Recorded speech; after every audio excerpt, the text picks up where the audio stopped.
Les mots du docteur Catherine Dolto. Je m'appelle Amira et j'ai 7 ans. J'ai 5 ans et je m'appelle Isaac. Je m'appelle Louise et j'ai 7 ans. Des fois, j'ai envie de pas me coucher. Mais je me dis que dès que je serai un adulte, je déciderai moi-même. Bonjour à tous et toutes, les petits et les grands. Je m'appelle Catherine Dolto, je suis médecin. Mon métier, c'est d'aider les enfants et les grandes personnes qui ont quelque chose de difficile dans leur vie. J'écris les livres de la collection Mine de rien avec mon éditrice Colline Forpoiré. J'y apparais sous les traits du docteur Cat et je raconte plein de petites histoires de vie qui sont parfois si compliquées. Dans ce podcast, des enfants se racontent, ils posent des questions et je vais essayer d'y répondre de mon mieux. Car je pense que mine de rien, quand on comprend mieux, on grandit mieux. Aujourd'hui, on parle de « oser dire ». Pourquoi est-ce que c'est si important de parler aux grandes personnes ? Comment on fait pour parler des choses difficiles ? Pourquoi oser dire ce qui nous arrive, ce qu'on ressent, c'est vraiment très important pour grandir, alors que c'est pas toujours facile. Écoutons ensemble ce que les enfants vont nous dire.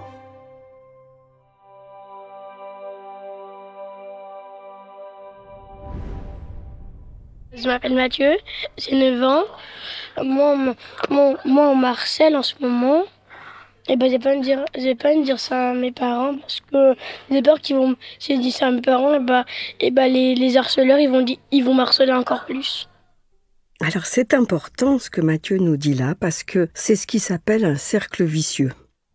On lui fait du mal, il n'ose pas en parler parce qu'il a peur qu'on lui en fasse encore plus. Et c'est comme ça que les choses se déroulent sans fin et qu'on est de plus en plus malheureux. Alors, vraiment, quand on nous harcèle, c'est très très important d'aller en parler aux grandes personnes. Si on a peur d'en parler aux parents, parce qu'on se dit ça va faire trop d'histoires, on peut en parler à sa maîtresse, à la personne qui nous surveille, à notre docteur, aux grands-parents, aux grandes sœurs, aux grands frères ou à toutes les grandes personnes qui nous entourent. Mais garder ça pour soi tout seul, c'est jamais une bonne idée. Et puis, faut pas oublier que les grands, ils sont là pour protéger les petits. Ils doivent absolument le faire. Sinon, ça sert à rien d'être grand. Alors, quand on se confie, il faut choisir une personne en qui on a confiance en se disant qu'elle va nous aider. À sa façon, mais de façon qui va nous protéger. Parce que si personne ne dit rien aux harceleurs, ils vont continuer. Et si c'est pas avec toi, ce sera avec quelqu'un d'autre. Alors ils vont faire beaucoup d'enfants malheureux autour d'eux, et puis eux-mêmes, ils vont être malheureux parce que être harceleur, ça rend pas heureux du tout.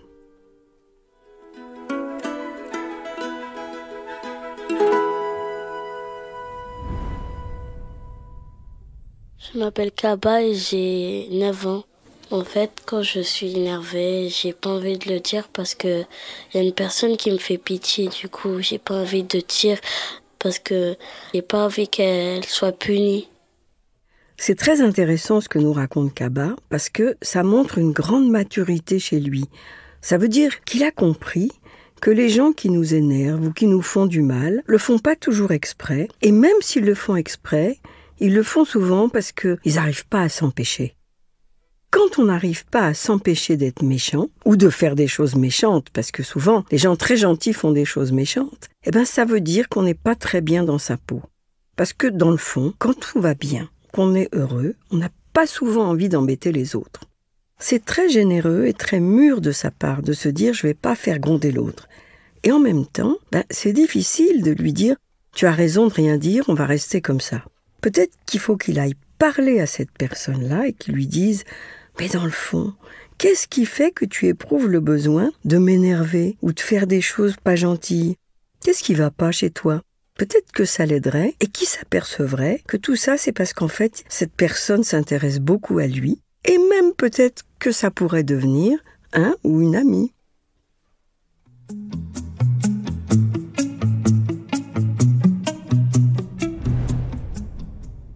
Je m'appelle Basile et j'ai 7 ans. Quand c'est des grosses bêtises, j'arrive pas trop à le dire. À le dire aux parents. Basile, tu as raison, le plus difficile, c'est d'oser dire les bêtises. Sauf que le problème, c'est que souvent les bêtises, elles se voient au bout d'un moment. Soit on a cassé quelque chose, soit on a abîmé quelque chose, soit on a fait de la peine à quelqu'un, soit on a menti. Tout ça, ça finit par sortir un jour. Alors, évidemment, c'est un moment désagréable, mais ça oblige à bien réfléchir à ce qu'on appelle une bêtise. Parce que, quelquefois, on a été maladroit, on a cassé quelque chose vraiment sans faire exprès. C'est pas une bêtise si c'était pas défendu d'y toucher. Ou alors, quelquefois, on s'est pas rendu compte qu'on n'était pas assez fort. Par exemple, on a voulu transporter un vase de fleurs pour que ce soit plus joli, mais on savait pas que c'était si lourd. Il est tombé. Est-ce que c'est une bêtise ? C'est un manque d'expérience, plutôt. Il n'y a pas de quoi gronder. Mais ça nous apprend à être un peu plus prudents. Et puis, il y a d'autres bêtises, alors là, qui sont plus difficiles. C'est avoir triché, avoir menti, avoir fouillé dans un endroit défendu, avoir raconté des mensonges ou raconté des confidences qu'on n'avait pas à raconter. Alors, tout ça, ça nous oblige à réfléchir sur pourquoi on n'ose pas le dire. Est-ce que c'est vraiment la peur d'être grondé ou est-ce que c'est la honte ? Parce que c'est pas la même chose. Alors là, il n'y a que toi qui sais ce qui t'empêche de parler. Mais la seule chose que je peux dire, c'est que l'orgueil, c'est quelque chose qui complique beaucoup la vie. Tout le monde fait des bêtises, même les grandes personnes. Donc, vouloir cacher les bêtises par orgueil, d'être le seul au monde qui en ferait jamais, c'est pas une bonne idée.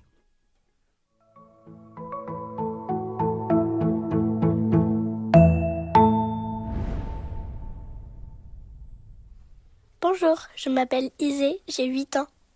L'émotion que je ressens le plus à l'école, c'est la joie. Parce que je suis avec mes amis, je joue, donc je suis heureuse. La joie me permet de dire des choses gentilles à mes amis, de leur faire des câlins. Je pense que c'est important de dire des mots gentils. Parce que si on n'en dit pas, nos amis vont pas être contents et après nous, ça va nous rendre tristes. Alors là, vraiment, on peut remercier Isée parce qu'elle parle de choses tellement importantes pour grandir et pour vivre tout simplement. Alors la seule petite chose, c'est que la joie, c'est un sentiment qui est accompagné par une émotion douce, mais c'est pas la même chose les sentiments et les émotions. Alors, bien sûr, souvent, le plus difficile, c'est d'oser dire les mots doux, les mots tendres, dire qu'on aime, etc. Il faut saluer le courage d'Isée parce que c'est terrible de vivre sans mots doux, sans mots tendres. Et il ne faut pas avoir peur qu'on se moque de nous parce que même si on se moque, quand même ça fait du bien.